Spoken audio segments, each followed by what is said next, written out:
வணக்கம்.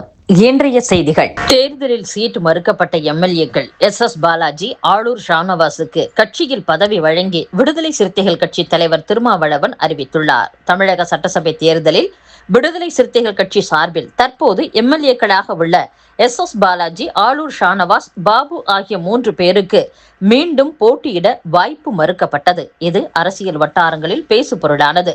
விடுதலை சிறுத்தைகள் கட்சியில் நிலவும் கடுமையான கோஷ்டி பூசலே இதற்கு காரணம் என்றும், கட்சி எம்எல்ஏக்கள் திமுகவுடன் நேரடி தொடர்பு ஏற்படுத்திக் கொண்டு இருந்ததாகவும் தகவல்கள் வெளியாகின. தங்கள் கட்சி எம்எல்ஏ ஷானவாஸ் தனக்கு தெரியாமல் திமுகவுடன் நேரடியாக பேசியதை உறுதி செய்வது போல் திருமாவளவன் பேட்டி கொடுத்திருந்தார். எனினும் எம்எல்ஏக்கள் 3 பேருக்கு மீண்டும் வாய்ப்பு மறுக்கப்பட்டதற்கு எவ்வித உள்நோக்கமும் இல்லை என திருமாவளவன் மீண்டும் மீண்டும் கூறி வந்தார். தற்போது சீட்டு மறுக்கப்பட்ட எம்எல்ஏக்களுக்கு கட்சி பதவியை அவர் வழங்கியுள்ளார். எம்எல்ஏ எஸ் பாலாஜிக்கு கட்சியில் மாநில பொருளாளர் பதவியும், எம்எல்ஏ ஆளூர் ஷானவாசுக்கு மாநில முதன்மை செயலாளர் பதவியும் திருமாவளவன் வழங்கியுள்ளார். கோஷ்டி பூசல் அதிருப்தியை சமாளிக்கும் வகையில் இத்தகைய நடவடிக்கையை திரும்ப அவர் எடுத்துள்ளதாக கட்சியினர் கூறுகின்றனர்.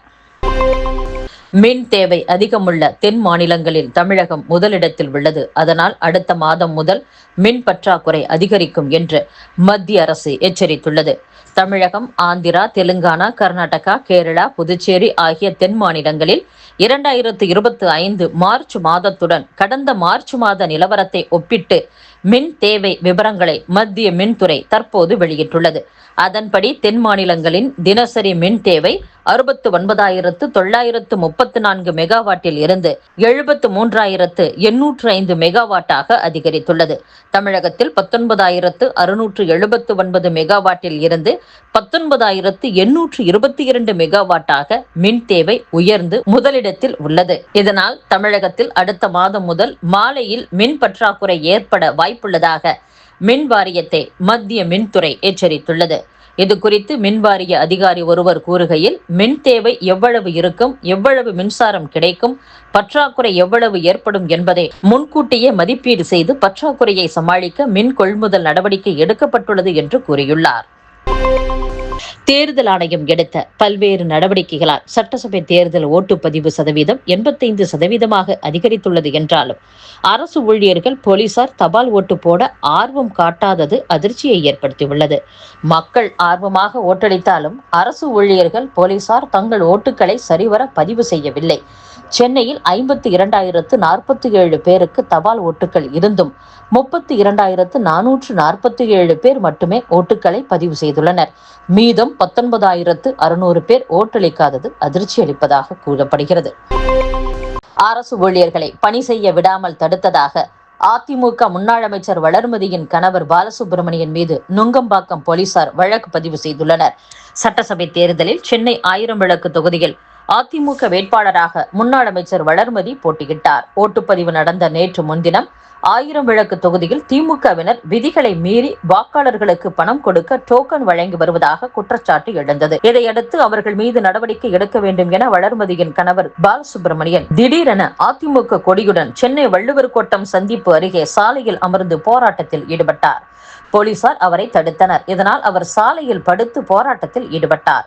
அவரை குண்டுக்கட்டாக தூக்கி அப்புறப்படுத்தினர். அப்போது போலீசாருடன் பாலசுப்ரமணியன் கடும் வாக்குவாதத்தில் ஈடுபட்டார். போலீசாரை அவர் ஆபாசமாக பேசியதாகவும் கூறப்படுகிறது. இந்த சம்பவம் தொடர்பாக பாலசுப்ரமணியன் மீது அரசு ஊழியர்களை பணி செய்ய விடாமல் தடுத்தல் உள்ளிட்ட சட்ட பிரிவுகளின் கீழ் நுங்கம்பாக்கம் போலீசார் வழக்கு பதிவு செய்துள்ளனர். இதற்கிடையே போலீசார் தன்னை தாக்கியதாக கூறி சென்னை கீழ்ப்பாக்கம் அரசு மருத்துவமனையில் பாலசுப்ரமணியன் சிகிச்சை பெற்றுள்ளார். தூத்துக்குடி மாவட்டம் சாத்தான்குளத்தில் தந்தை மகனை கொலை செய்த வழக்கில் கீழமை நீதிமன்றத்தால் தூக்கு தண்டனை விதிக்கப்பட்ட இன்ஸ்பெக்டர் ஸ்ரீதர் உள்ளிட்ட 9 பேருக்கு உயர்நீதிமன்ற மதுரை கிளை நோட்டீஸ் அனுப்ப உத்தரவிட்டுள்ளது. கீழமை நீதிமன்றம் தூக்கு தண்டனை விதிக்கும் பட்சத்தில் அதை பரிசீலித்து முடிவெடுப்பதற்காக ஆவணங்களை உயர்நீதிமன்றத்திற்கு அனுப்பி வைப்பது வழக்கம். அதன் அடிப்படையில் இவ்வழக்கின் ஆவணங்கள் உயர்நீதிமன்ற கிளைக்கு பரிந்துரைக்கப்பட்டது. நீதிபதிகள் என் ஆனந்த் வெங்கடேஷ், கே ராமகிருஷ்ணன் அமர்வு விசாரித்தது. ஸ்ரீதர் உள்ளிட்ட 9 பேரும் மதுரை மத்திய சிறையிலிருந்து காணொலியில் ஆஜராகினர். இந்நிலையில் நீதிபதிகள் பிறப்பித்த உத்தரவில் ஸ்ரீதர் உள்ளிட்ட 9 பேரும் கீழமை நீதிமன்ற உத்தரவிற்கு எதிராக தனித்தனியாக மேல்முறையீட்டு மனுக்கள் தாக்கல் செய்ய அவகாசம் அளிக்கப்படுகிறது. அவர்களுக்கு நோட்டீஸ் அனுப்பி விசாரணைக்கு ஏப்ரல் 30ஆம் தேதிக்கு ஒத்திவைக்கப்படுகிறது என்று கூறியுள்ளனர்.